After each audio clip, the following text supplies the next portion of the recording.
A couple of bikers target the wrong veteran at a truck stop.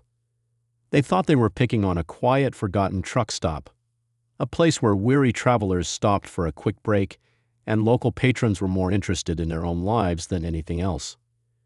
Two rough-looking bikers from a notorious gang, the Hellfire Nomads, rolled in, expecting an easy score. The truckers were just trucks and coffee cups, the kind of targets they had dealt with countless times before. A few laps, a bit of intimidation, maybe a small heist to cover their debts. They didn't think twice. But what they didn't know was that the old man sitting alone at the counter, nursing his cup of coffee, wasn't just another grizzled veteran. Jim Carter hadn't asked for trouble. He wasn't looking for a fight. He was just trying to get from point A to point B like anyone else. What the bikers didn't see, what they couldn't know, was that Jim wasn't just a man with a past. He was a decorated war hero, a former Army Ranger with enough combat experience to make most people's blood run cold. The tattoos and scars he bore weren't just for show. They marked a life lived on the edge, one that had taught him how to handle far worse than a couple of overconfident bikers. When the bikers made their move, they didn't count on Jim recognizing the cold, calculating menace behind their swagger. They didn't expect him to fight back. But they would soon learn. Never pick the wrong veteran to mess with. This is the story of how two bikers thought they could scare a lonely veteran into submission. Instead, they learned the hard way that sometimes you pick the wrong target, and the consequences can be deadly. Get ready for a tale of survival, revenge, and grit in the unforgiving backroads of America, where no one can hide from the past forever. Before we continue, please like, subscribe, and comment below where you're watching from. Let's dive in. The screeching sound of tires cut through the heavy silence of the truck stop parking lot. Two bikers, their faces hidden behind black helmets, pulled up beside a faded green truck with a large American flag decal on its side.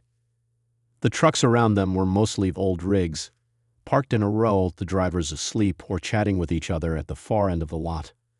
A few stray dogs wandered past, sniffing the hot asphalt. The bikers had been eyeing the truck ever since they rolled in. They saw the veteran's cap on the dashboard through the windshield, a symbol of a man who had been through things they could never understand.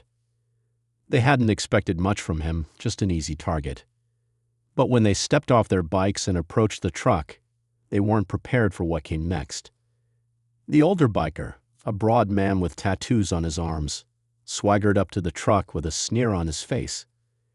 His buddy, a younger guy with a sharp look and a lot of arrogance, followed close behind. They figured it would be like any other job: intimidate the guy, take his wallet, and be done with it. They were used to picking on people who looked like they were easy to push around. But as the young biker yanked the truck door open, he didn't expect what he saw.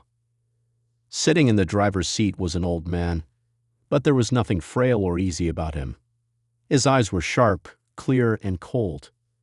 His hand rested on a silver handle near the side of the seat, a handle that didn't look like it belonged to a regular truck. It looked like something else. The old man's voice broke the silence. "You boys looking for trouble?" The younger biker laughed, not taking the man seriously. "Nah, old man. We're just here to take a little walk down memory lane. Got any cash or maybe a nice watch we can help you with?" The veteran didn't move. He didn't seem afraid. He didn't even blink. The biker's smile faltered. Something about the man's calmness was unnerving. It was like he was already 10 steps ahead. The older biker stepped forward, trying to cover his unease. "What's your name, old-timer? You ain't gonna cause any problems, are you?" The veteran slowly took off his cap and turned to face them fully. His hair was white, but his posture was straight and proud, his hands steady. "Name's Jim. You should picked a different truck, boys. Now get the hell off my property." The younger biker's jaw clenched. He didn't like being talked down to. Not one bit. "What's that supposed to mean, huh? You think you're tough, old man?" There was a brief, tense pause before the veteran's eyes shifted to the hand resting on the seat.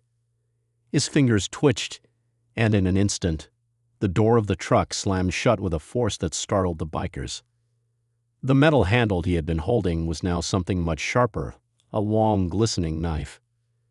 Before either of the bikers could react, Jim was out of the truck, his movements fast, calculated, and terrifyingly precise. One of the bikers, the younger one, didn't even have time to pull out his weapon before Jim had him pinned to the ground, a blade pressed to his throat. The older biker froze, watching in disbelief. This wasn't the old man he had expected. This wasn't some easy target. Jim didn't flinch as the younger biker squirmed beneath him. "You boys picked the wrong person to mess with." The older biker, sweating, reached for his own gun. But just as his hand brushed the handle, the sound of a truck door opening came from behind them. The moment hung in the air, filled with tension. The older biker froze, his gun halfway drawn. The young biker gasped for breath, his face pale, eyes wide with fear. Jim's grip on him tightened. Then a voice rang out from behind. "You two idiots better leave my friend alone." The older biker turned slowly, his heart racing. He hadn't heard anyone approach. Standing there in the shadow of the big rig, a tall man with a gruff, no-nonsense look was stepping toward them. A different kind of veteran. This one was much younger than Jim, but there was something about him, his eyes, his build, that screamed danger. The older biker didn't know what to do. The situation had escalated way too fast. They hadn't planned for this. Then, without warning, the younger biker's gun went off, aimed at Jim's head. But the bullet never reached its target. The second veteran had moved faster than anyone could have imagined, knocking the gun from the younger biker's hand before the shot even fired. In a blur of motion, he disarmed the older biker as well and slammed him up against the side of the truck with a thud that could be felt through the ground. The silence after the chaos was deafening. The two bikers were now on their knees, hands in the air, eyes wide with confusion and fear. They had messed with the wrong people. But what happened next was even more shocking than what had just taken place. Jim slowly stood up, his hand still gripping the knife, and turned to the young veteran. His voice was calm, almost conversational. "We'll let them go for now, but if they try anything again, they'll regret it." The younger veteran nodded, stepping back. He didn't say anything. He understood the message. The two bikers scrambled to their feet, looking at each other with a mix of fear and disbelief. But before they could make a move, Jim stepped forward and grabbed the younger biker by the collar. "I don't know what kind of trouble you're looking for, but you better think long and hard about who you mess with next time. And remember, there are people out here who won't hesitate to put you in your place." The older biker, shaking and sweating, helped his friend to his feet, both of them backing away slowly, not daring to make another move. As the bikers retreated, Jim's gaze never left them. He was calm, but something in his eyes told the younger veteran that things were far from over. The bikers disappeared into the shadows of the parking lot, and for a moment, everything was still. But the tension in the air was thick, and the feeling of danger hadn't passed. The younger veteran turned to Jim, his voice low. "That was too close. What do we do now?" Jim turned his head slowly, his eyes narrowing as he looked toward the horizon. "We wait." And as the sun dipped lower in the sky, the veteran knew that the bikers would be back. They always came back. The night air was growing colder, and the truck stop had quieted down. The last few trucks on the lot were just beginning to flicker off their headlights as drivers either hit the sack or made their way into the diner for a late-night coffee. The sound of crickets filled the silence, and the neon lights of the diner flickered weakly in the distance. Jim stood by his truck, his eyes scanning the dark lot, still tense. The younger veteran, who had been quiet since the bikers left, sat on the hood of the nearby rig. He had his legs dangling off the side, staring out at the emptiness ahead of them. "So you think they'll be back tonight?" the younger man asked. His voice was flat, but there was an edge of concern there. Jim didn't answer right away. Instead, he took a long drag from the cigarette between his fingers and then tossed it into the wind, watching it roll across the asphalt. "They'll be back," he finally said, his voice calm but filled with an underlying certainty. "Those kinds of men don't back down." The younger man nodded but didn't say anything. His thoughts seemed far away, lost somewhere in the shadows of the parking lot, where only the sound of the truck's engines and the occasional honk broke the stillness. Jim had been through too much in his life to be fooled by appearances. He knew that trouble didn't always show itself right away. Sometimes it just lingered, waiting for the right moment. And tonight, the moment was approaching fast. Minutes passed, and the stillness of the night made everything feel heavier, like the calm before a storm. Jim kept his eyes on the road, watching for any movement in the dark. He wasn't worried about the bikers. They wouldn't have made it this far if they weren't used to the risk. But he knew they wouldn't forget the encounter, and that meant trouble. The younger man stood up from the truck hood, stretching his back and adjusting the gear strapped to his waist. "You sure you want to stay here? We could hit the road now, head somewhere safer." Jim didn't respond immediately. He knew what his companion was suggesting. It wasn't like he didn't want to leave, but sometimes you had to face the mess you'd made before running from it. And the bikers, as dangerous as they seemed, had no idea what they were walking into.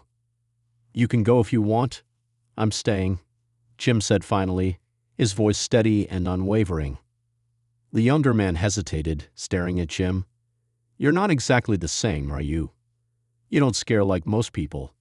You handle things differently." Jim turned toward him, a flicker of something hard in his eyes.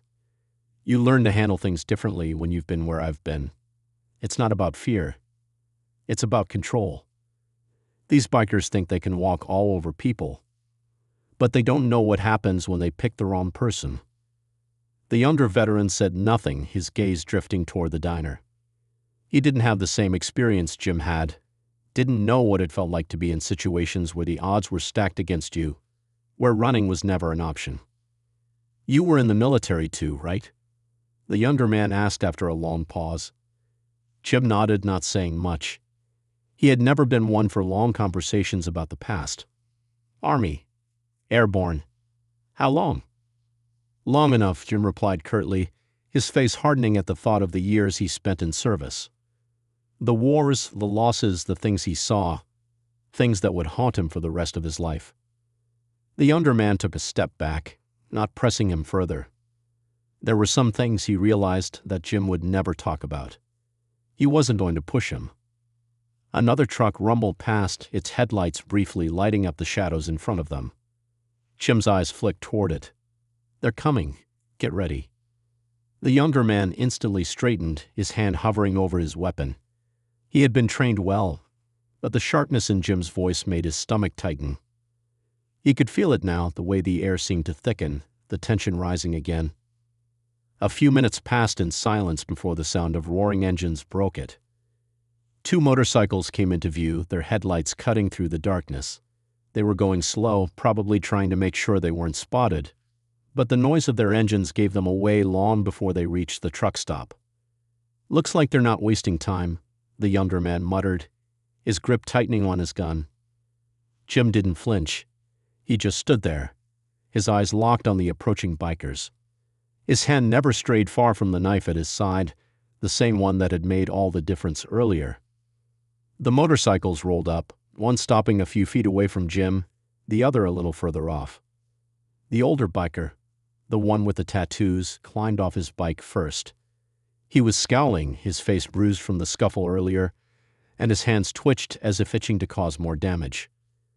"You're making a mistake, old man," he said, his voice gruff with anger. "You don't walk away from something like this. We've got business to finish." Jim didn't even acknowledge the threat. He just stayed still, his eyes scanning the lot. "If you think I'm the kind of person you can intimidate, you're wrong." The younger biker, who had been silent until now, stepped forward, his eyes wild. "You think you can do that to us and get away with it? We're not afraid of you. You're just an old man. You should have stayed in your rocking chair." Jim took a step forward, his voice colder than before. "I'll say this one more time. Get off my property." The older biker looked at his companion, then back at Jim. He pulled out a knife of his own, its blade glinting in the dim light. "We're not going anywhere," the older biker said, his voice low and dangerous. "Not until we take care of business." Jim didn't flinch. "You're welcome to try." Then the younger veteran stepped forward. His eyes were hard. and his voice was steady as he spoke, his words clear and forceful. "You want to fight? You're about to get one, but trust me, it's not gonna go the way you think." The bikers exchanged uneasy glances. Something in the veteran's voice made them pause, but they weren't about to back down now. Suddenly, the older biker lunged, his knife aimed directly at Jim. And just as quickly, Jim moved. A blur of motion, a flash of silver, and then the sound of a grunt as the older biker staggered back, clutching his arm where Jim had slashed him with the knife. "That's enough," the younger biker yelled, pulling a gun from his belt. But before he could aim it, the second veteran was already moving faster than anyone could react. Gunshots rang out, but they didn't hit their mark. In the chaos of the moment, everything was happening too quickly to process. The gunshots rang out in quick succession, echoing across the parking lot. The younger biker's hand was still raised, the barrel of his gun shaking, but he never got the chance to fire. In the blink of an eye, the younger veteran had moved. He was like a shadow, fast, decisive, and deadly. His fist connected with the biker's hand, sending the gun flying into the darkness. It hit the pavement with a loud clink before skidding into the shadow of a nearby truck. The young biker stood there, stunned, unable to process what had just happened. "Drop it," the younger veteran barked, his voice low and hard. The younger biker's eyes shifted between the veteran and his partner, who was still holding his arm and stumbling backward from the slash Jim had delivered. His face was contorted with pain and rage. The bikers hadn't planned for this. The veteran they had underestimated was proving to be a far bigger problem than they'd imagined. The younger biker hesitated, looking back at his partner, who was now holding his bleeding arm tightly. He was trying to steady himself, gritting his teeth to keep from screaming. It was clear that Jim had done more than just nick him. He was going to need serious help soon.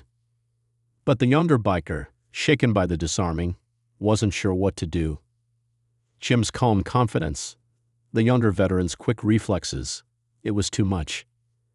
They hadn't expected either of them to be this fast, this skilled. They had thought this was going to be a routine confrontation, one where they could push around an old man, take his cash, and be on their way. But now they were on the back foot. "Get out of here now," Jim said, his voice as cold as the steel of the knife in his hand. "I'm giving you a chance to walk away." The older biker, still clutching his arm, growled through gritted teeth.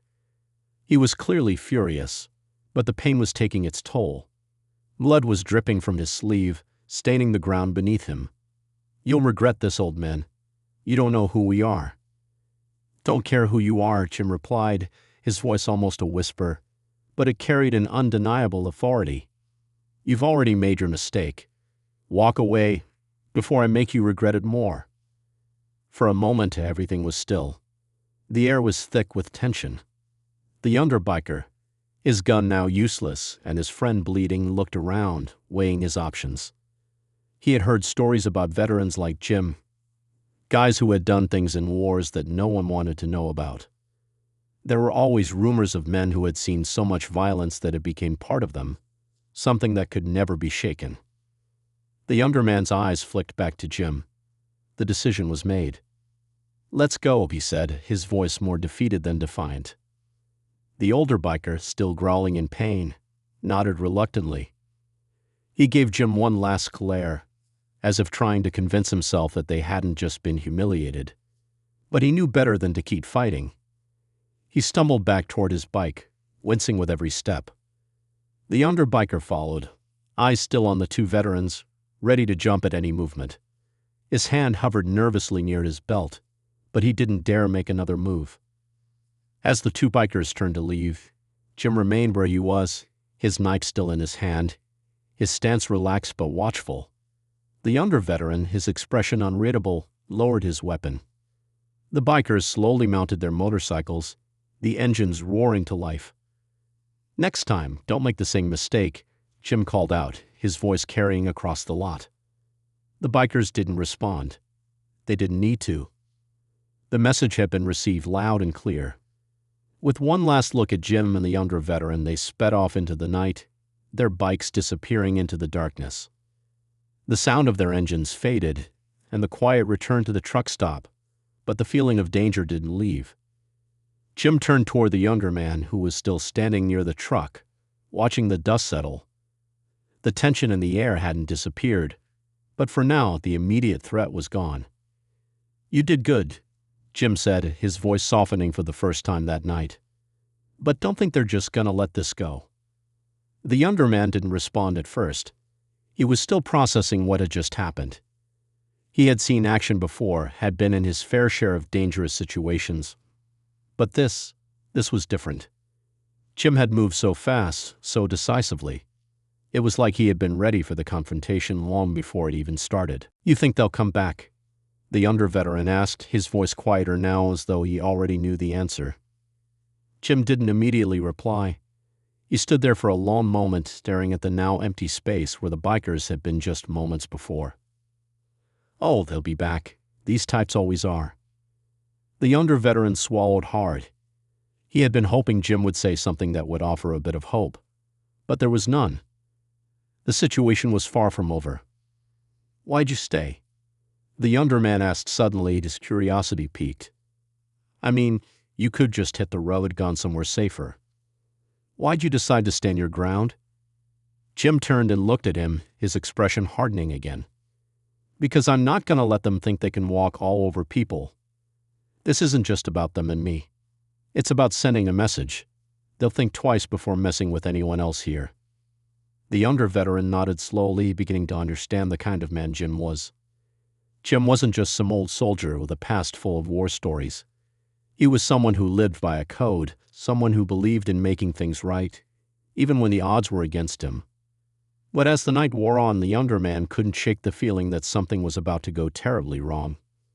They had made a lot of noise tonight, and in a place like this, that was never a good thing. "Do you think there's more of them?" the younger man asked quietly. Jim glanced at him, a grin look crossing his face. "There always are. They'll have friends back up. They'll be watching us now. And if they don't come back tonight, they'll come back when we least expect it." A tense silence settled between them. They both knew that the bikers wouldn't forget what had happened here. And Jim's words rang in the younger veteran's ears as they walked back toward their trucks. They weren't done yet, and whatever came next, it wouldn't be pretty. The hours passed slowly. The trucks parked around the lot sat like silent sentinels under the dim glow of the truck stop lights.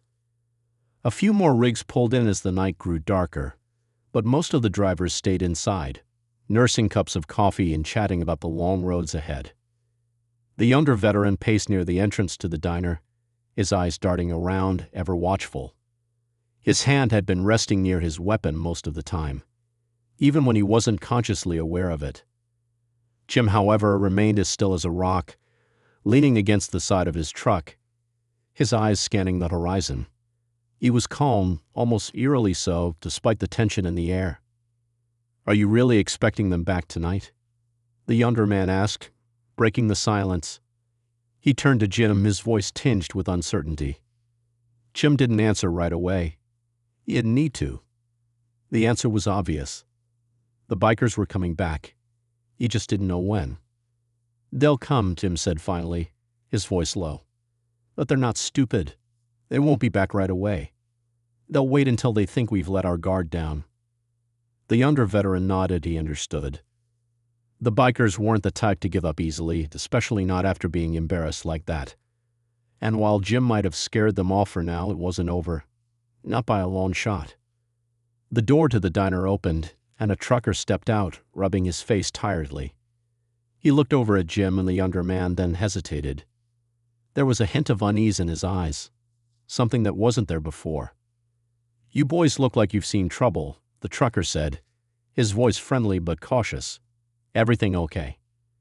Jim gave him a sharp look, then nodded. "Yeah, everything's fine." The trucker didn't look convinced. He was used to seeing all sorts of people at truck stops, some more dangerous than others. But there was something about Jim and the younger veteran that made him uneasy. He wasn't sure if it was the way they carried themselves or just the palpable tension in the air. "You sure?" "I've seen my fair share of problems out here," the trucker said, his gaze flicking nervously to the parking lot. "Some folks come through here looking for trouble. Just last week, a group of punks tried to shake down a guy in a rig. Didn't end well for them." Jim raised an eyebrow at the mention of the punks. He didn't like hearing about trouble that had come through here before, especially not from someone who was just passing through. But he didn't react, didn't show any sign of worry. "We're fine," Jim repeated, his tone leaving no room for argument. The trucker seemed to accept that answer, though he didn't look entirely reassured. He gave a stiff nod and walked back into the diner, leaving Jim and the younger man alone again. The younger veteran didn't take his eyes off the trucker as he disappeared inside. "You think he knows something we don't?" Jim shook his head. "He's just another guy who's seen a lot of things on the road. He's probably just making conversation. But keep your eyes open. People talk when they think nobody's listening." They fell into silence again, and the younger veteran couldn't help but feel the weight of the night pressing down on him. Everything felt off, like they were just waiting for something bad to happen, something they couldn't control. After a few minutes, Jim spoke again, his voice as calm as ever. "You should get some sleep. We might need to move soon." The younger man didn't argue. He had been awake for nearly 24 hours, and while the adrenaline of the earlier confrontation was still fresh, he was starting to feel the exhaustion creeping in. They had fought off the bikers for now, but he knew it wasn't over. It was never over. "You're right. I'll take the first shift," the younger man said, heading toward the cab of his truck. He climbed inside and slammed the door shut behind him, but his eyes never strayed far from the lot. Jim didn't follow. He remained standing, watching the trucks around him. His posture hadn't changed since the bikers left. There was something about him, something that made it clear he wasn't just waiting for the bikers to return. He was prepared. Whatever came next, he would handle it. He always did. The night stretched on, and the temperature dropped even further. A chill wind swept across the lot, rustling the dry leaves scattered around the edges of the parking area. The hum of the truck's engines filled the silence, but it felt more like a warning than a comfort. About an hour passed before anything happened. A lone car pulled into the parking lot. It was an older sedan, its engine sputtering slightly as it coasted into a spot near the edge of the lot. Jim watched it from the corner of his eye. He could see the headlights flickering as the car parked, but the driver didn't get out right away. The car sat there for a long moment, as though the driver was trying to decide whether to get out or just keep driving. Jim's instincts flared. There was something about the car that didn't sit right with him. It was too quiet, too isolated. The truck stop was mostly empty now, just a handful of rigs left, and this car. It didn't belong. He stood up straight, his hand going instinctively to his knife. The younger veteran, who had been dozing off in the truck, stirred at the movement, glancing over at Jim. "You see that?" the younger man asked quietly. Jim didn't respond at first. He was already moving, walking slowly toward the edge of the lot, his eyes never leaving the car. His gut told him something was wrong. This wasn't a random driver pulling in for a rest. The car door opened, and a figure stepped out. A man dressed in a leather jacket, with a baseball cap pulled low over his eyes. He stood there for a moment, just looking around, then started walking toward the diner. Jim's instincts kicked into overdrive. The man wasn't just a passerby. He was casing the place, and if he was here, it meant the bikers weren't far behind. "Get ready," Jim murmured to the younger veteran, who had already climbed out of his truck and was now scanning the lot with him. The man in the leather jacket reached the diner and glanced inside through the window. He didn't go in, though. Instead, he stood there for a long moment, looking at the patrons inside, his posture stiff and watchful. Jim moved swiftly, making sure to stay out of sight as he closed the distance between himself and the man. He had to get to him before he made a move. The man in the jacket turned, his eyes scanning the lot again, this time locking onto Jim. For a split second, their eyes met. The man smiled. And that was when Jim knew it. The bikers were back. The man's smile wasn't a friendly one. It was a grin of recognition, the kind that said you've made a mistake. Jim felt the hairs on the back of his neck stand up. He had been expecting the bikers, But he hadn't expected them to send someone ahead like this.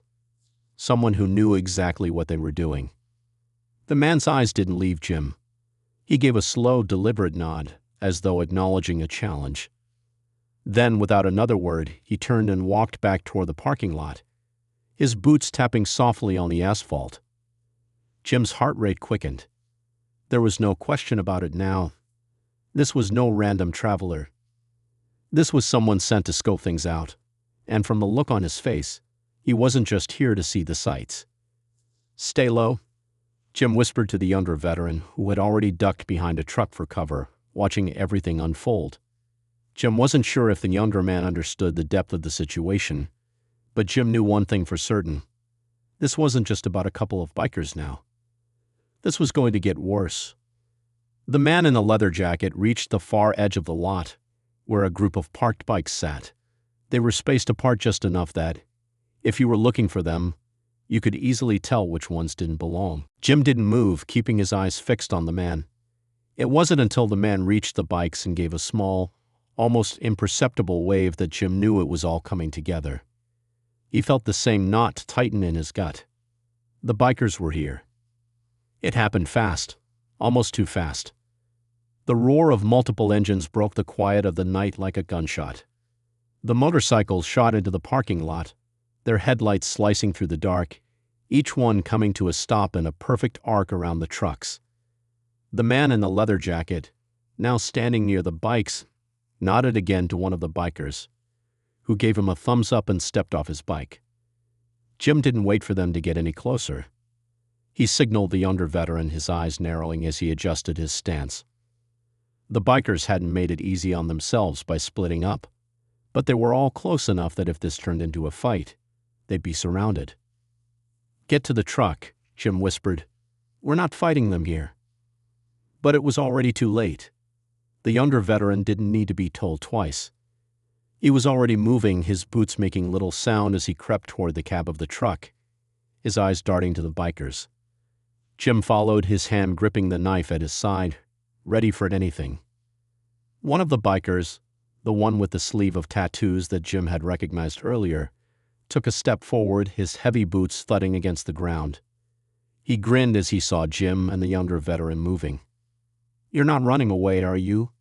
the biker said, his voice rough and mocking. "We're just getting started, old man." Jim didn't answer. He just kept moving, his eyes focused on the bikers' every movement. The bikers were circling them now, closing in. Jim could feel the pressure building. It was clear the bikers were getting ready to do more than just talk. The younger veteran had reached the truck, pulling out a small bag of gear as quietly as possible. He didn't look back. He knew this wasn't a time to hesitate. They needed to make a move. One of the bikers revved his engine, a loud growl that echoed in the quiet of the night. The sound was almost mocking, a challenge. Jim looked at the younger veteran, giving a slight nod. Then, as the first biker advanced, Jim spun around, launching himself into action. It was fast, too fast for the biker to react. Jim's knife flashed in the moonlight, and the biker stumbled back with a howl of surprise, clutching his side where Jim had slashed him. Blood pooled quickly in the dirt, but Jim wasn't done. He was already moving to the next one. The younger veteran didn't waste any time either. He was already pulling his weapon from his bag, but instead of going for a gun, he grabbed a heavy wrench, his knuckles white as he tightened his grip. The bikers hesitated for just a second, but that hesitation cost them. The biker with the tattoos lunged at Jim again, his face twisted with rage, his knife raised high. Jim sidestepped, spinning just out of reach, and brought his knee up into the man's gut. The tattooed biker grunted in pain, but he didn't go down. Instead, he swung the knife in a wide arc, aiming for Jim's throat. The older veteran was faster. Jim ducked under the strike, then grabbed the biker's wrist with one hand, twisting until he heard the satisfying crack of bones. The biker screamed in agony, dropping the knife. Jim didn't hesitate. With a single, swift motion, he drove the edge of his blade into the biker's shoulder, bringing him to the ground with a heavy thud. The younger veteran was already in the thick of things, his wrench connecting with another biker's face, knocking him backward into one of the parked trucks. The sound of metal on flesh was deafening, and the biker stumbled, clutching his face in pain. "Get back!" The younger veteran shouted as one of the bikers reached for a gun. But before the man could pull it out, the younger veteran was already moving in again, swinging the wrench at his hand. There was no time to process what was happening. The fight was a blur of motion, punches, slashes, and grunts. But even with the advantage of surprise and speed, Jim knew they weren't going to win this one. Not here, not now. The bikers had back up, and they weren't going to stop until someone was either dead or running. Then, just as Jim was about to land a blow to another biker, he felt a sharp pain in his leg. A sudden, intense jolt that took him by surprise. He looked down in shock. Blood was already soaking through his jeans. One of the bikers had managed to get in a hit, slashing him with a blade he hadn't seen coming. "Damn it," Jim hissed, his teeth gritting as the pain spread through his body. "Jim," the younger veteran called, seeing the blood. His face tightened, but there was no time to dwell on it. They had to keep fighting. But the bikers were closing in, and now, with Jim injured, the odds weren't looking good. The younger veteran's heart raced. He swung the wrench with all his might, knocking one biker off his feet, but another moved in behind him, his hand reaching for the younger man's throat. And that's when Jim made his move. With a force fueled by years of instinct, Jim grabbed the biker's arm, twisting it and throwing him into the side of one of the trucks. The crash of metal on metal was loud enough to draw the attention of the rest of the bikers, who were starting to get overconfident, thinking they had the upper hand. Jim didn't waste the opportunity. With his blood still dripping, he advanced toward the leader of the pack, the man in the leather jacket who had first appeared earlier in the night. The man smirked, drawing a large knife from his belt, but Jim didn't hesitate. He lunged forward, tackling the man to the ground. The two of them rolled across the gravel, fists and knives flying. And then everything went black. The darkness that consumed Jim felt endless, like he had slipped into some void where time no longer mattered. His body ached all over. The pain from his leg cut a sharp reminder that he wasn't invincible, despite everything he'd been through in his life. The rough asphalt beneath him was cold against his back, and for a moment he thought maybe it was over. Maybe this was it. But then a low groan broke through the haze of his consciousness, and he knew he wasn't done yet. He forced his eyes open, squinting against the harsh light of the truck stop. The faint glow of the neon sign was the only thing that told him he hadn't fallen off the edge of the world entirely. Jim could feel the blood trickling down his leg, the wound still stinging, but he fought through it, pulling himself up with every ounce of strength he had left. His hand instinctively reached for the knife that had slipped from his grasp when he'd hit the ground. The sound of engines still rumbled in the background, and he could hear the bikers shouting, voices rising in a mix of anger and confusion. Damn it, Jim thought. He wasn't out of this yet. His vision swam for a moment, but he steadied himself against a nearby truck.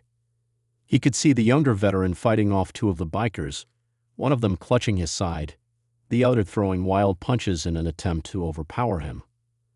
The younger man's face was set in grim determination, his movements sharp and focused, but there was no way he could take on all of them alone, not with Jim down.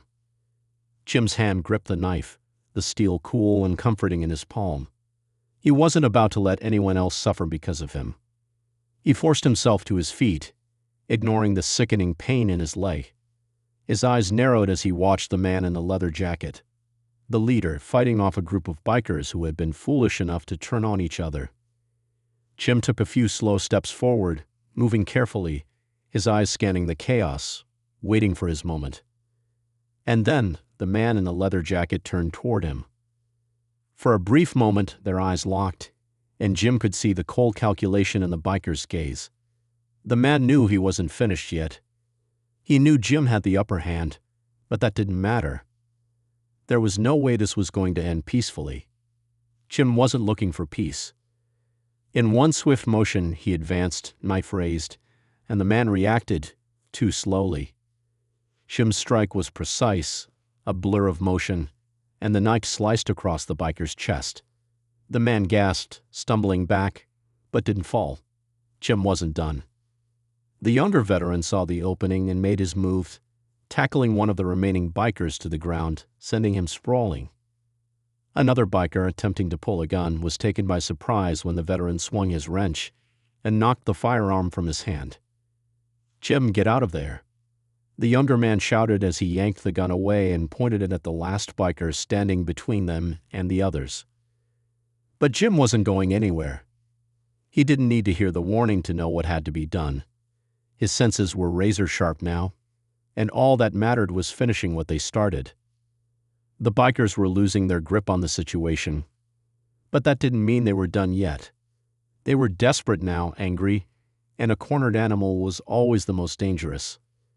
The leader of the bikers, still clutching his bloody chest, lunged at Jim again, but Jim sidestepped and slammed his shoulder into the man's side, sending him sprawling. The biker hit the ground hard, the air knocked out of him. But Jim didn't pause. He moved forward, grabbing the man by the collar and pulling him up, forcing the biker to look him in the eye. "I told you it wasn't over," Jim growled, his voice low and threatening. "But now you're out of time." The biker gurgled something unintelligible, blood pooling in his mouth. He reached for his knife, but Jim was faster. In one quick motion, Jim grabbed the man's arm, twisting it until he heard the satisfying crack of bone. The biker screamed, but it was drowned out by the roar of engines as the other bikers sped off into the night, leaving their leader behind. "Don't think you're getting away that easy," Jim muttered under his breath, but the sound of tires screeching and engines revving was already fading. The remaining bikers had decided to cut their losses. They were getting out. Fast. Jim didn't give chase. He didn't need to. The battle was over. For now.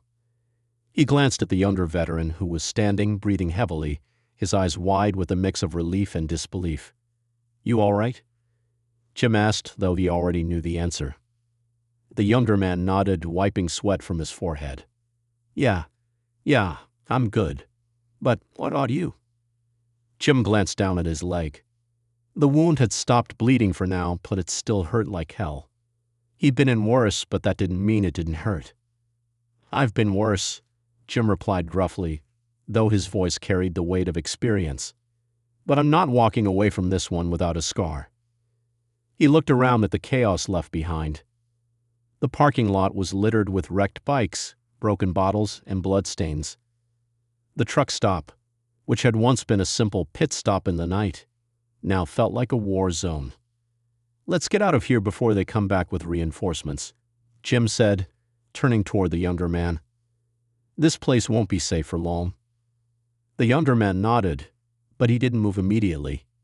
He was still staring at the blood, still processing what had just happened. They had fought off the bikers, yes, but it hadn't come without cost. And Jim had no illusions that this was over. "They'll come back," the younger veteran said quietly, as though he was reading Jim's mind. Jim didn't need to say anything. The truth was already there, hanging heavy in the air. The bikers would come back. They always did. The question wasn't whether. They were always going to come back.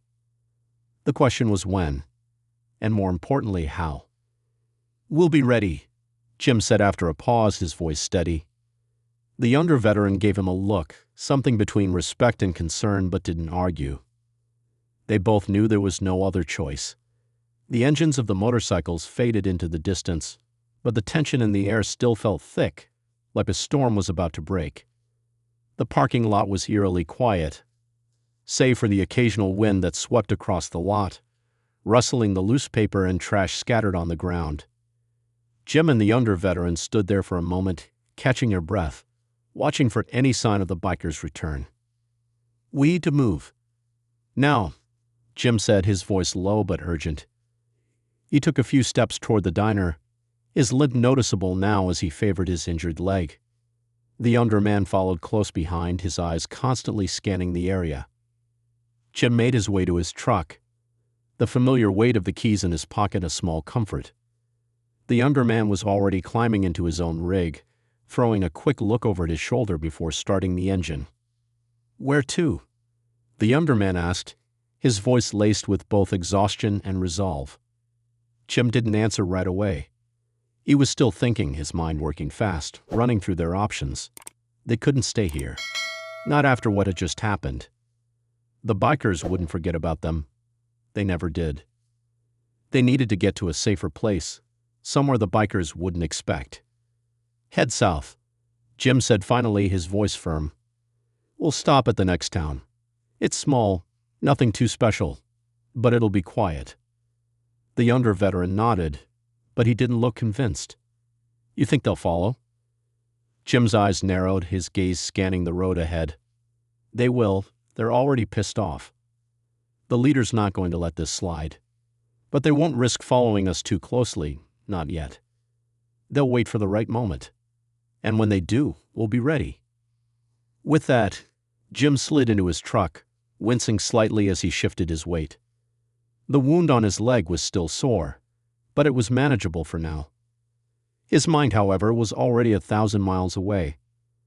The fight wasn't over. They had just survived the first wave, but this was a war that could stretch on for days, maybe even weeks. The bikers would regroup, get angrier, and when they did, they wouldn't be so careless. As the trucks rumbled to life, the noise of the engines seemed to break the spell of the night. Jim pressed the gas pedal gently, steering the truck onto the main highway. The younger veteran followed closely behind, the headlights of his rig shining brightly in the dark. They didn't speak for a while. The only sound was the hum of the engines and the occasional crackle of the radio. Jim kept his eyes on the road, his grip tight on the wheel. His mind was a storm of thoughts, but they all came back to one thing. The bikers were coming. It wasn't a matter of if, but when. An hour passed, the trucks cutting through the night, the only company the occasional flicker of passing streetlights and the endless stretch of highway ahead. But even as the road ahead seemed clear, Jim couldn't shake the feeling that they weren't alone. It was as though the night itself was watching them, waiting for the next move. Suddenly, the younger veteran's voice crackled through the radio. Jim, you seeing this? Jim didn't answer right away, his eyes flicking to the rearview mirror. He saw the headlights of the younger veteran's rig in the distance, but nothing else stood out. There was a silence that stretched on for a few more seconds, the air thick with unease. Jim, I'm not the only one on this road, right? The younger veteran asked again, this time more urgently. Jim's heart skipped a beat. He glanced back again, scanning the road, and then he saw it. In the distance, a pair of headlights was creeping up on them from behind. The vehicle was too far away to make out clearly, but the pattern of the lights, the way it weaved through the dark, Jim recognized it instantly. A motorcycle. Then another. And then a third. They were back. Jim's grip on the wheel tightened. This time, it wasn't just one or two bikers. They were trailing them, following them, keeping their distance, waiting for the right moment to strike. Jim could see the familiar shape of the motorcycles in his rearview mirror now, just behind the younger veteran's rig. Damn it, Jim muttered, his voice low but filled with a quiet fury. He slammed his foot on the gas pedal, increasing speed. The younger veteran's rig followed suit, both trucks now speeding down the highway, the rumble of the engines mixing with the growl of the bikes behind them. They're trying to hurt us, the younger veteran said, his voice tense. Cut us off. Jim didn't respond immediately. He knew exactly what they were doing. The bikers had learned from their last mistake. They weren't going to make the same move twice. This time, they were patient. They were waiting for the right moment to strike. Jim checked the rear view again, watching as the bikes got closer, their headlights growing brighter in the darkness. He had no doubt now that this was an ambush. They were being forced into a trap. I'm taking the next exit, Jim said finally, his voice calm but steely. Don't follow too closely. Without waiting for a response, Jim yanked the wheel hard, taking the next exit off the highway. The tires squealed against the pavement as the truck jerked to the side, the engine roaring as he swerved into a side road that led toward a cluster of trees in the distance. The younger veteran's truck followed, but not too closely. Jim could hear the roar of the motorcycles behind them, their engines revving louder as they realized what Jim was doing. They weren't going to let him get away so easily. The chase was on. Jim didn't hesitate. He pushed the truck faster, the engine roaring as the road narrowed and dipped, twisting through the trees. He had to get them off the main highway. He had to make them work for it. And as long as he stayed in front, he might have a shot at getting them out of this. The headlights of the motorcycles were close now, much too close. Jim could hear the sound of their engines behind him, their growls like the sound of wolves closing in on prey. He didn't look back. Instead, he focused on the road ahead, the turn coming up fast. Then, just as they reached the curve in the road, Jim saw something that made his stomach drop. A set of headlights were coming from the other direction.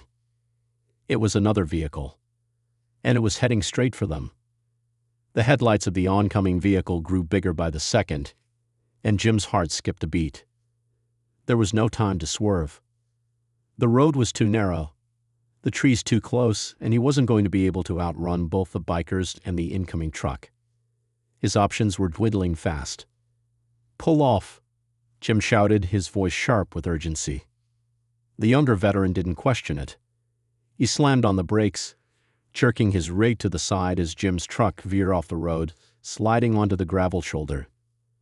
The bikes were closing in now, too close for comfort, and Jim could hear the growls of their engines getting louder as they tracked him. The oncoming headlights were now blinding. The truck that was coming down the road had no idea what was happening. "This is it," Jim thought. "We can't outrun them. We've got no choice but to fight." Without thinking, he grabbed the radio. "Get ready." The younger veteran's voice crackled through, a mixture of fear and determination. "They're not slowing down."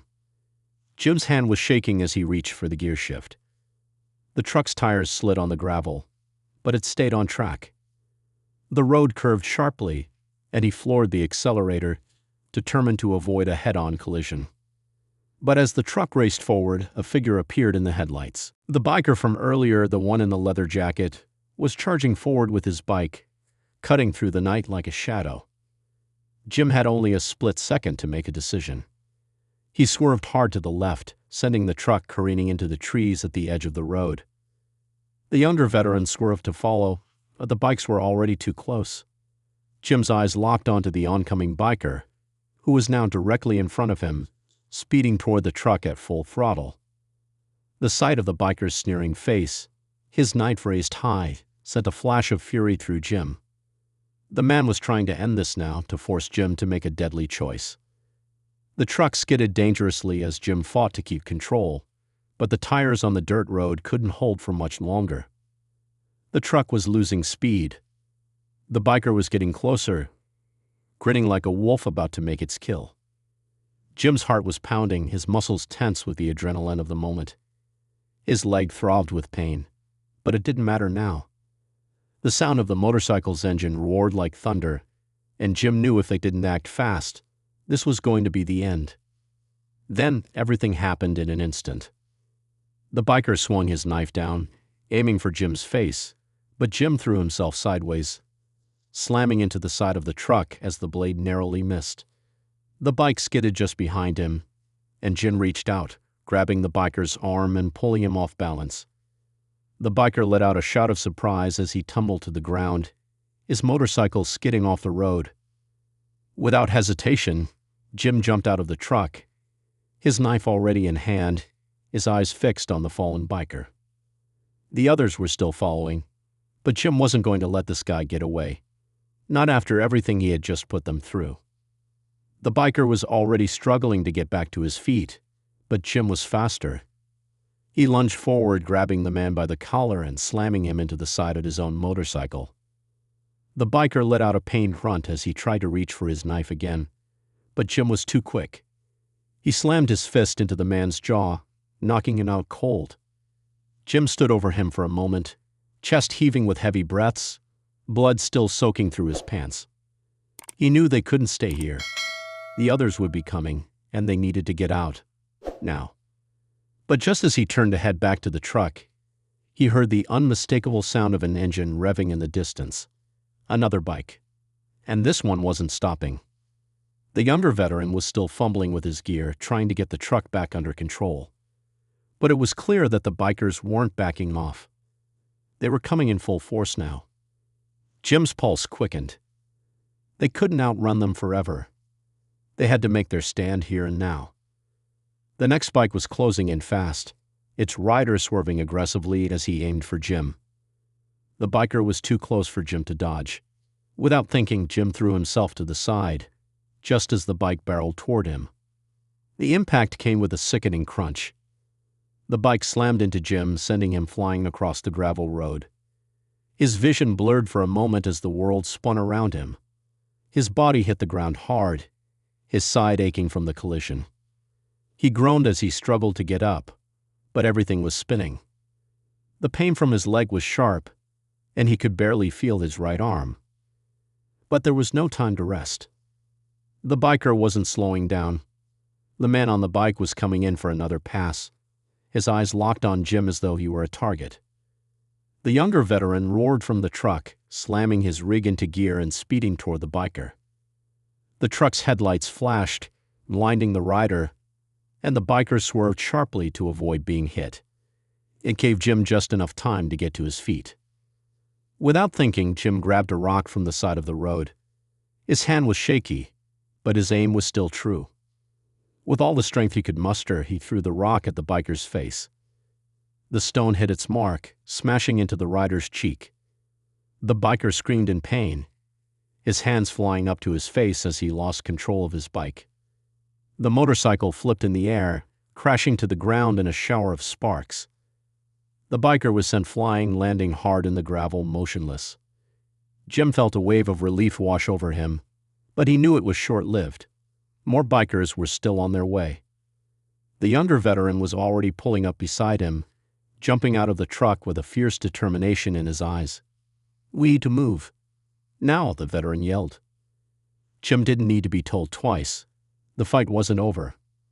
The bikers were scattered, but they wouldn't stay that way for long. They had a few minutes before the rest of the crew showed up, and that was all. The two veterans turned toward the trees, moving fast as the sound of approaching bikes filled the air once again. Jim limped forward, forcing his body to keep going. His leg burned with every step, but there was no stopping now.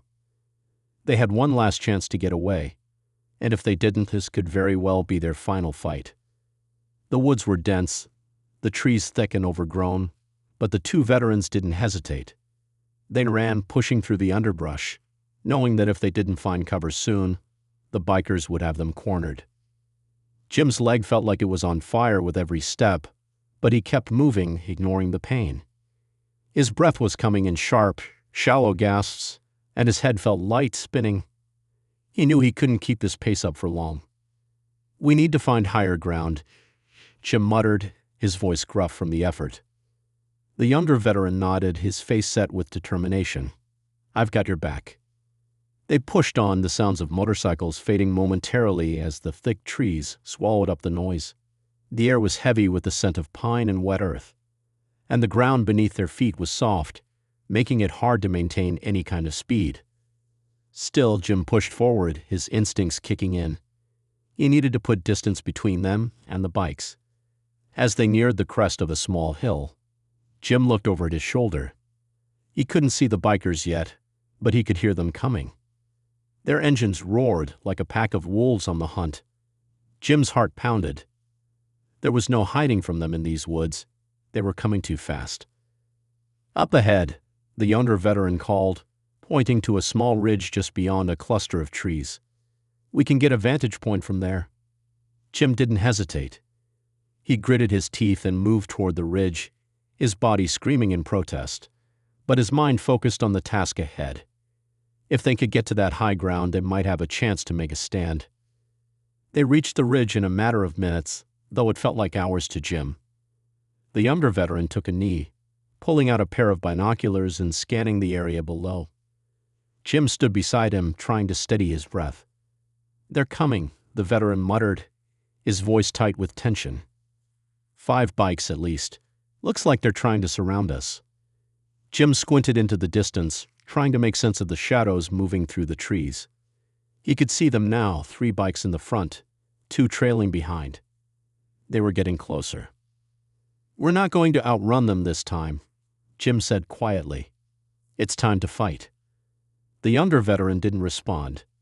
His grip tightened on the binoculars as he watched the bikers inch closer. Then he turned toward Jim, his face grim. "We've got no choice. We need to set a trap." Jim nodded. He could already feel the weight of the decision pressing down on him. There were only 2 of them and 5 bikers, probably more by the time they reached the ridge. But Jim had been in worse situations before. He knew how to fight when the odds were stacked against him. "I'll take the left," Jim said. "You take the right. We'll wait for them to come in close, then hit them hard." The younger veteran nodded, and without another word, they separated, moving silently through the trees to their designated spots. Jim found a small hollow just big enough for him to crouch in, where he could watch the bikers approach without being seen. His knife was already in his hand, his body poised for action. Minutes felt like hours as Jim waited, his eyes fixed on the road below. He could hear the rumble of the motorcycles, growing louder with every passing second. Then through the trees, he saw them, 2 of the bikers riding side by side, heading straight for him. They were close now. Too close. Jim didn't wait for them to get any nearer. He sprang from his position, moving quickly and silently, closing the gap between him and the 2 bikers. They didn't even see him coming. The first biker went down fast.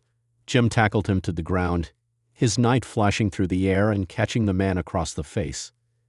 The biker screamed, but Jim didn't give him a chance to recover. He slammed his fist into the biker's chest, knocking the wind out of him before twisting the knife deeper. The man went still, his body limp under Jim's weight. The second biker didn't have time to react before Jim was on him. Jim grabbed the man's arm, twisting it behind his back and forcing him to the ground. The biker struggled, but Jim's grip was like iron, and with a swift motion, Jim drove the knife into his side. 2 down, 3 to go. Jim barely had time to catch his breath before the next biker came charging toward him, his engine roaring like a beast. Jim scrambled to his feet, but the biker was already on him, swinging his knife in a wide arc. Jim ducked just in time, the blade missing him by inches. The biker came in again, aiming for Jim's torso this time. Jim sidestepped, grabbing the man's arm and twisting it in a move that would have broken a lesser man's wrist. But the biker wasn't done. He kicked Jim in the stomach, sending him flying backward. Jim hit the ground hard, his breath leaving him in a rush.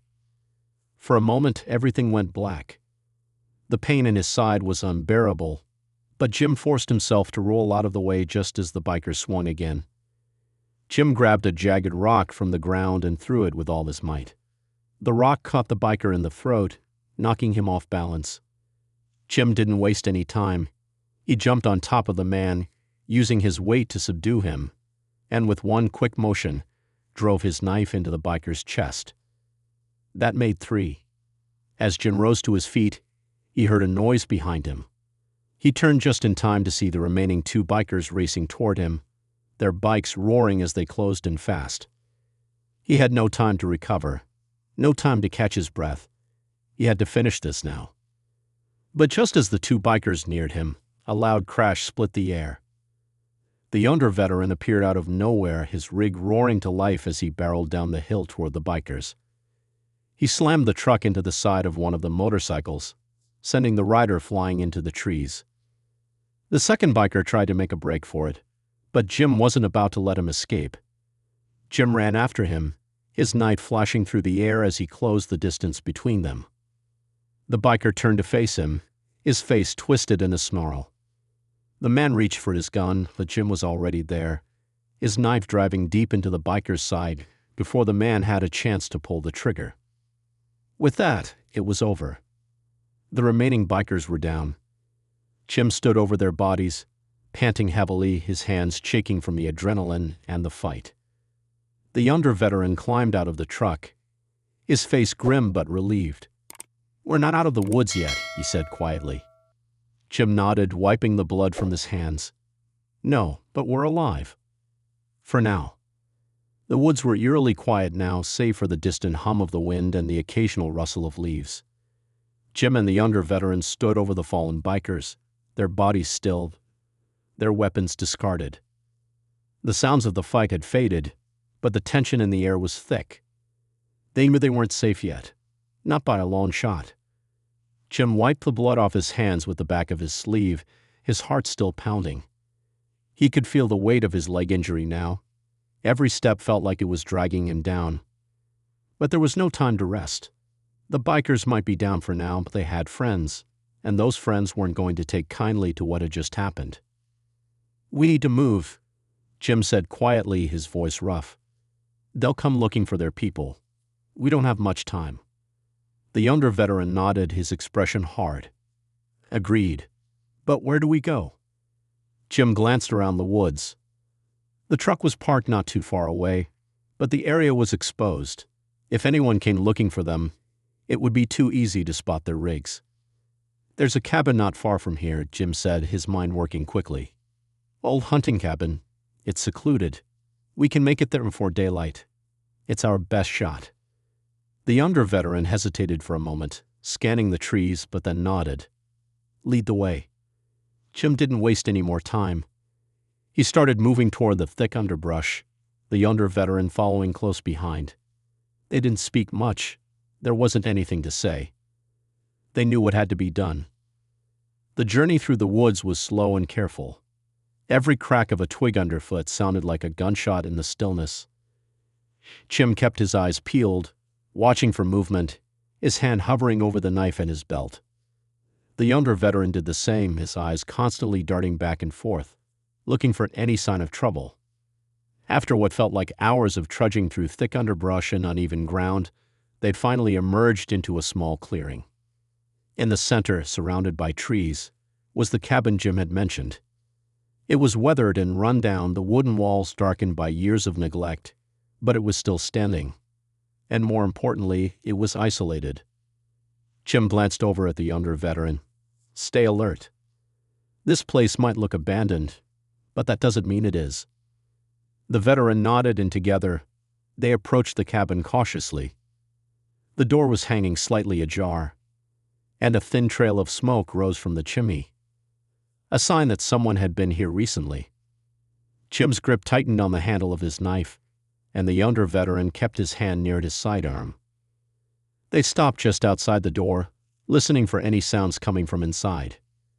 For a long moment, there was only the sound of the wind through the trees. Jim took a deep breath, trying to calm the pounding of his heart. "On 3, Jim whispered. 1, 2, 3. With a swift motion, Jim pushed the door open, his body low, ready to react. The younger veteran followed closely behind. They quickly swept through the small entryway and into the cabin's main room, weapons at the ready. The room was empty, dusty, but otherwise untouched. The small fireplace in the corner had a faint glow, indicating that someone had recently used it, but there were no signs of life now. They moved quickly, securing the front and back doors, making sure there were no obvious signs that anyone had been living here. The cabin seemed abandoned, but Jim wasn't taking any chances. "Check the back," he instructed the younger veteran. "I'll check the upstairs."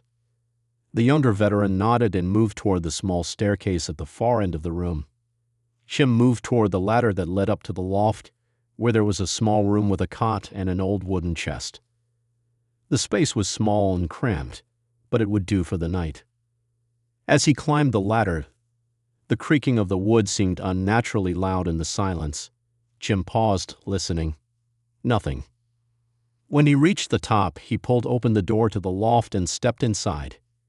It was empty, save for the bed and a few old crates stacked in the corner. Jim moved cautiously, checking the crates for anything useful, but finding only dust and empty bottles. As he was about to turn back, he heard a noise, faint at first, then louder. Footsteps. His blood ran cold. Someone was coming. Jim's heart pounded as he sprinted back down the ladder, his legs screaming in protest, but he didn't slow down. He reached the main floor just as the younger veteran swung the back door open. "I heard something," the veteran whispered urgently. Voices. Jim's mind raced. The bikers. Had they tracked them here? Or was it someone else? "I'll take the front," Jim said, his voice low. "You cover the back." The younger veteran nodded, moving swiftly to the rear of the cabin. Jim pulled out his knife again, his grip tight. His leg was giving him trouble, but he forced himself to ignore the pain. He couldn't afford to be slow now. He crouched down near the front window, peering out through a gap in the curtains. His breath caught in his throat when he saw them. A group of 3 men walking down the dirt road toward the cabin, their footsteps heavy and slow. They weren't bikers, but Jim didn't recognize them. Who the hell are they? Jim muttered under his breath, squinting to get a better look. The men were wearing camouflage jackets, and they carried rifles slung over their shoulders. They looked like hunters, but the last thing Jim needed was more people coming after him. He had no idea if these guys were friends or enemies. He turned to the younger veteran, who was crouched by the back door, his eyes wide as he watched the group. "We can't let them see us," Jim whispered. "We need to stay low. If they're looking for trouble, we're in trouble." The younger veteran nodded and moved to cover the back window, while Jim stayed by the front, keeping a close eye on the men outside. The hunters were getting closer, their voices drifting faintly through the cold air. They were talking, but Jim couldn't make out what they were saying. He felt the weight of his situation press down on him. He'd fought off the bikers. He'd survived worse. But now, with no way of knowing who these men were or what they wanted, Jim felt a wave of uncertainty wash over him. This wasn't over. Far from it. Just as Jim was about to turn and signal to the younger veteran, one of the men wearing a dark green jacket looked up, his eyes locked with Jim's through the window. In an instant, everything changed. Jim froze. The brief moment of eye contact seemed to stretch on forever. The man in the green jacket hadn't reacted at first, but Jim could see his expression shift. A flicker of recognition. A flash of suspicion. Jim couldn't be sure.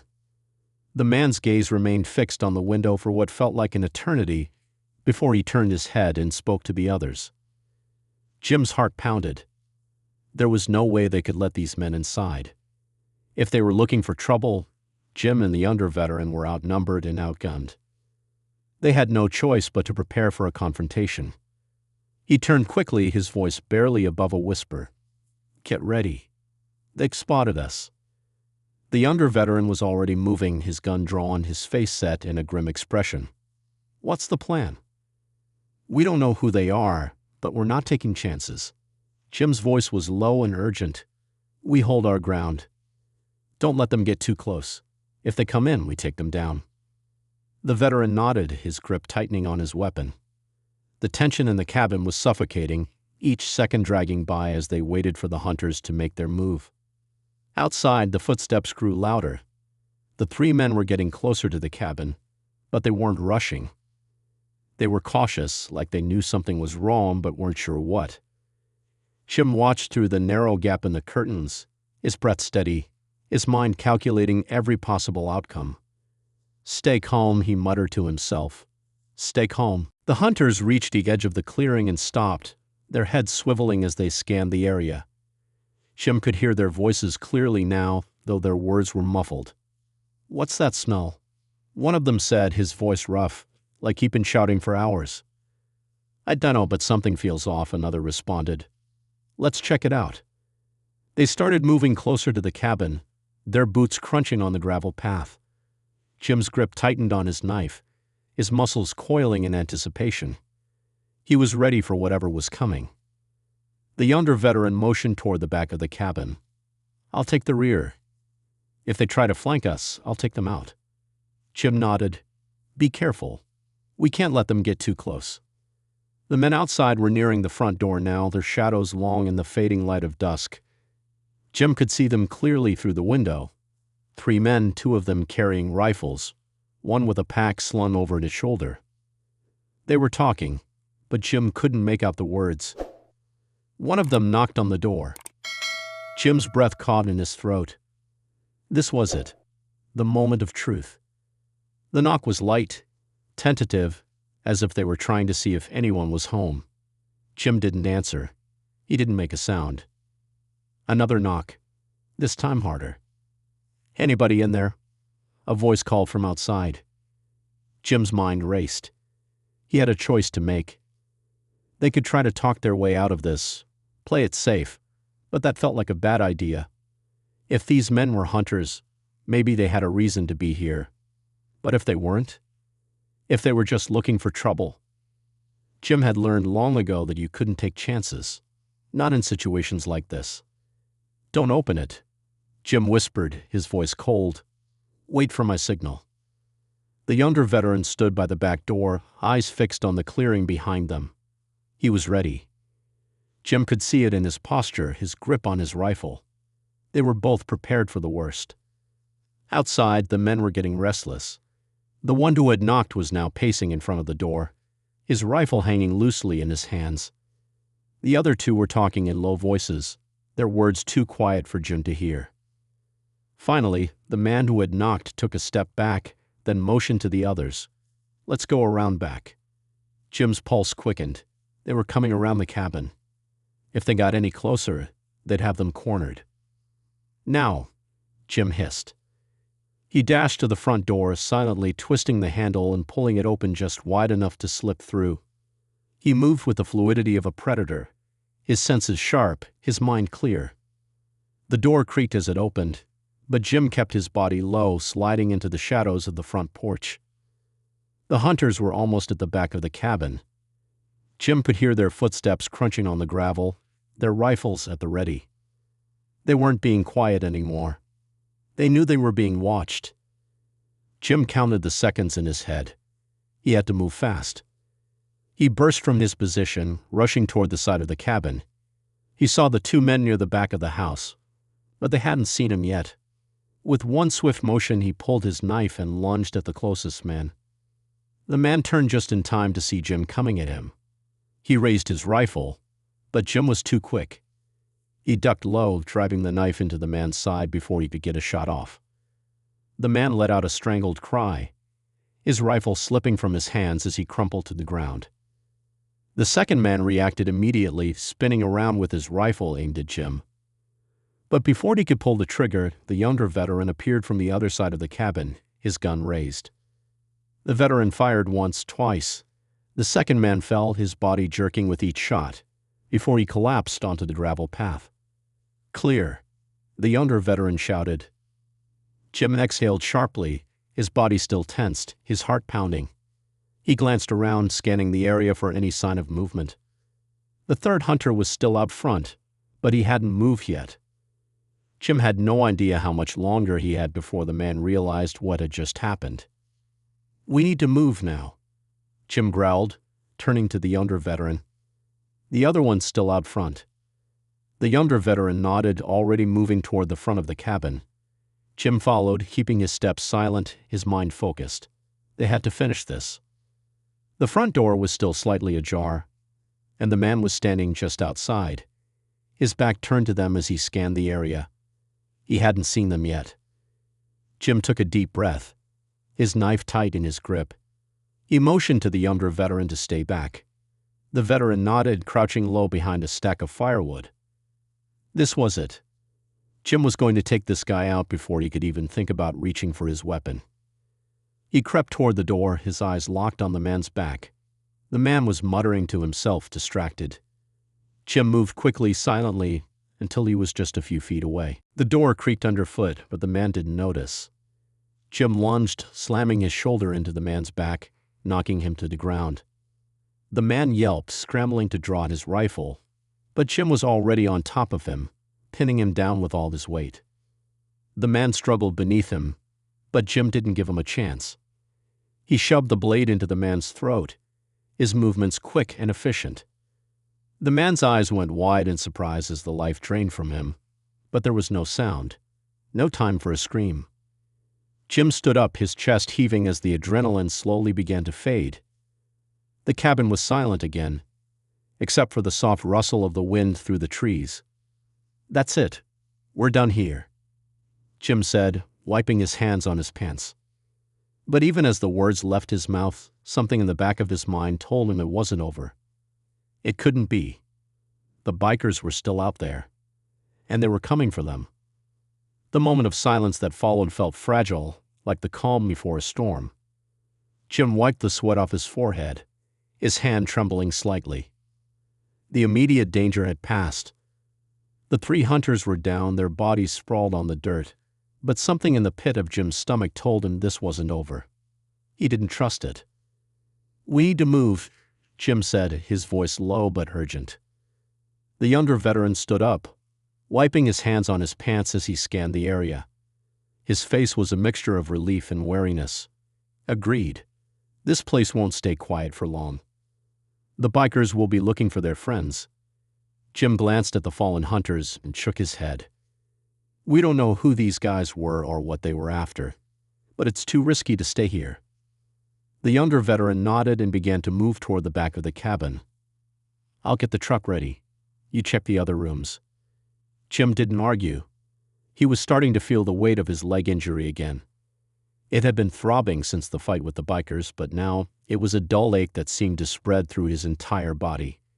He needed to rest, but there was no time for that. They were on borrowed time, and they couldn't afford to stay in one place too long.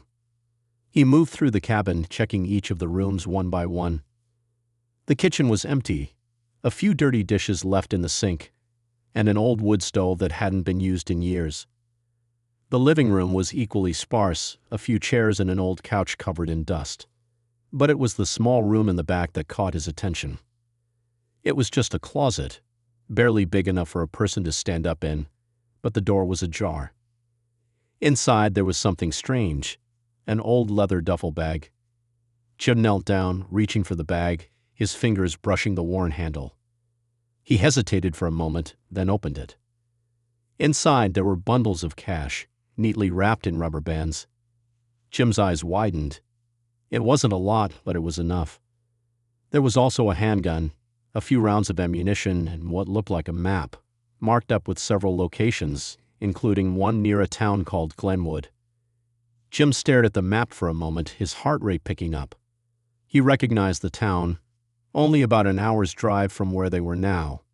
It wasn't much, but it was a lead. It could be their next move. His thoughts were interrupted by the sound of the truck's engine starting outside. The younger veteran must have been ready to leave. Jim grabbed the duffel bag and quickly made his way out of the cabin, the weight of the bag pulling on his shoulder. He glanced one last time at the cabin, as if it were about to give up some final clue or sign. But there was nothing. The place felt empty now, and Jim was sure it had been for a long time. He wasn't sure what the hunters were after, but it was clear that whatever it wasn't meant for them. He made his way outside, where the younger veteran was already in the driver's seat of the truck, engine idling. Jim climbed into the passenger seat, wincing as he settled into place. "Let's go," Jim said quietly. The younger veteran didn't ask questions. He put the truck in gear and drove off, the tires crunching against the gravel as they sped away from the cabin. The woods quickly faded behind them, the tall trees giving way to an open stretch of highway. The sun was setting, casting long shadows across the road, but Jim wasn't looking at the scenery. His mind was focused on the map and the town of Glenwood. "This could be our ticket out of here," Jim muttered, mostly to himself. The younger veteran glanced to him. "You think the bikers will be there?" "I don't know," Jim said, "but if they are, we'll have to deal with it. We've made it this far." The younger veteran nodded, his eyes on the road. There was no denying it. Their journey had been a long one. From the truck stop to the woods, from the fight with the bikers to the ambush by the hunters, they had survived against all odds. But the way things were shaping up, they knew that surviving wasn't going to be enough anymore. They needed a plan. And the town of Glenwood might just hold the answers they were looking for. As they neared the outskirts of Glenwood, Jim's eyes scanned the horizon. The town was small, but it had the feel of a place that could easily hide secrets. And right now, secrets were exactly what they needed. "We need to lay low," Jim said. "Stay off the radar. If the bikers are here, they've probably already gotten word of us. We can't trust anyone." "I'll keep my eyes peeled," the younger veteran said, his grip tightening on the wheel. "But we're not going to get far without help." Jim didn't respond. He was too focused on the town ahead. They had no choice but to go in. The money, the gun, and the map had given them a path, but it wasn't clear where it led. The truck pulled into the outskirts of Glenwood, a small town with a few scattered houses and a handful of businesses. Jim could see a bar up ahead, the Rusty Nail. A dim light glowed from inside, and the faint sound of music drifted out into the night air. It was the kind of place where you could blend in. But Jim knew that wasn't going to be easy. He glanced at the younger veteran. "Let's check it out." The veteran looked unsure. "You sure? We don't know what we're walking into." "I don't have a choice," Jim said, his tone hard. "We need information, and we need to know if we're being hunted." They parked the truck a little ways down the road out of sight of the bar. Jim grabbed the duffel bag and the handgun, making sure everything was secure. He didn't want to take any chances. Together, they approached the bar, the sound of music and laughter growing louder as they drew closer. The neon sign flickered above the door, casting a cold blue light across the dusty street. Jim paused before entering, taking a deep breath. There was no turning back now. They stepped inside. The bar was dimly lit, filled with a handful of locals nursing their drinks. The air was thick with the smell of cigarette smoke and beer. At the far end of the room, a jukebox played softly, and a few men were playing pool in the corner. The bartender, an older man with a grizzled face, looked up from behind the counter as they entered. "Evening," the bartender said, his voice low. "What can I get ya?" Jim and the younger veteran exchanged a brief glance. It was a simple question, but it carried weight. This was the first step in their search for answers. What kind of trouble would they stir up by walking in here? And who else would notice them? Jim leaned against the bar, his posture casual, but his mind was racing. He didn't know who he could trust, but there was something in the air here. A tension, a sense of quiet unease. "We're just passing through," Jim said, his voice calm. "But we're looking for some information." The bartender's eyes narrowed slightly. He wasn't buying it. "Information, huh?" Jim nodded. "Yeah. We've got a few things we need to figure out. Something tells me you might be able to help." The bartender stared at him for a long moment, then glanced over at his shoulder toward the group of men at the pool table. They weren't paying attention, but Jim could feel the weight of the man's gaze. Finally, the bartender spoke again, his voice quieter now. "You're not the first people to come asking questions around here, but you might want to rethink it." Jim straightened up, his interest piqued. "Why?" The bartender glanced at the door and lowered his voice. "Because this town's got its own problems, and you don't want to stir up more trouble than you've already got." Jim's instincts kicked into high gear. This wasn't just a small town. There was something deeper going on, something more dangerous than they had anticipated. And just as the bartender was about to say more, the door slammed open. The door to the bar slammed open with such force that it rattled the old wooden frame. The dim light from the neon sign outside poured into the room, briefly illuminating the faces of everyone inside. For a split second, everything in the bar went still. Then a voice cut through the silence.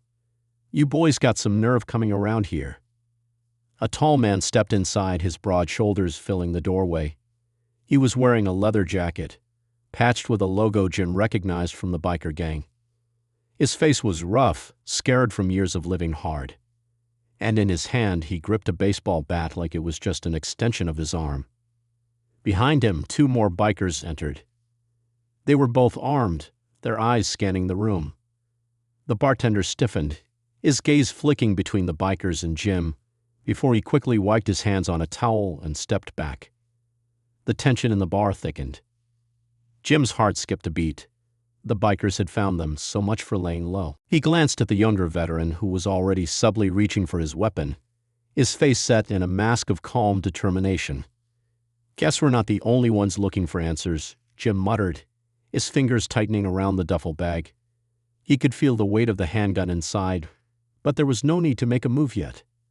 If they were going to do this, they needed to be smart. The man with the bat took a few slow steps into the bar, his eyes narrowing as he sized them up. He sneered when he saw Jim's stance. "Had a feeling you weren't here for a drink," the man said, his voice thick with disdain. "And I know you ain't from around here." Jim didn't flinch.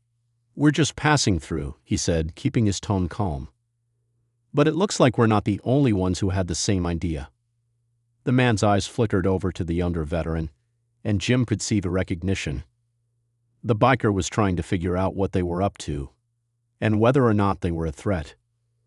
"We've had enough of you and your kind making trouble around here," the biker growled. "You've been messing with our people, and we don't take kindly to that." Jim stood his ground, his mind racing. They had a limited window. If they could talk their way out of this, they might stand a chance. If not, it was going to get ugly fast.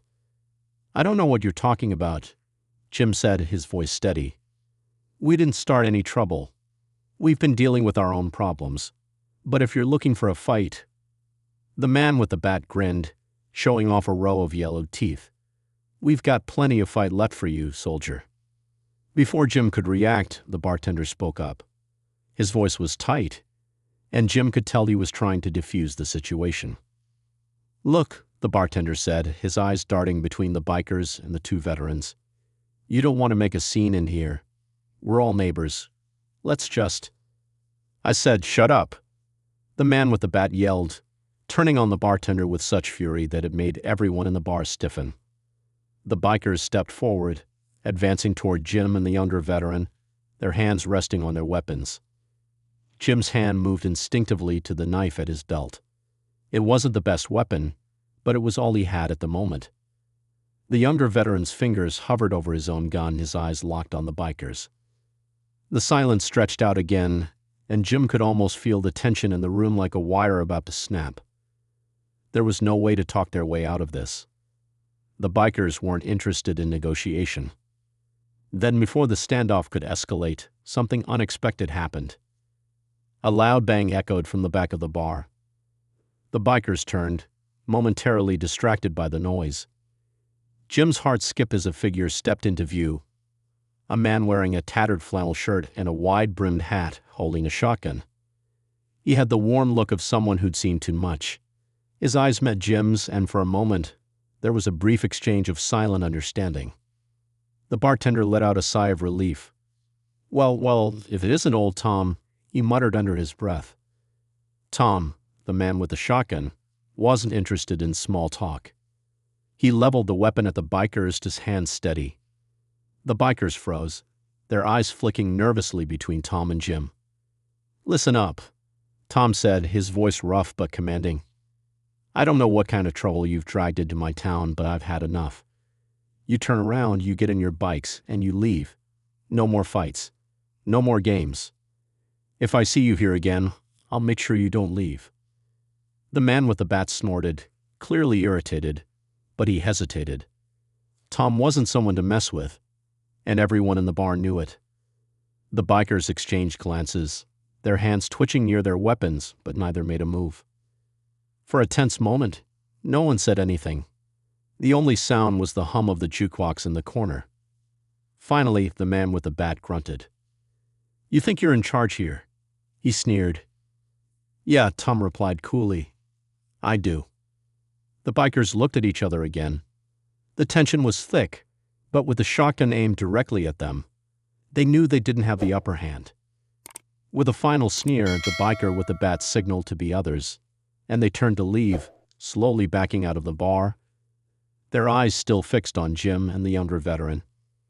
As the door closed behind them, the room exhaled collectively in relief. Tom lowered the shotgun and walked toward Jim and the younger veteran.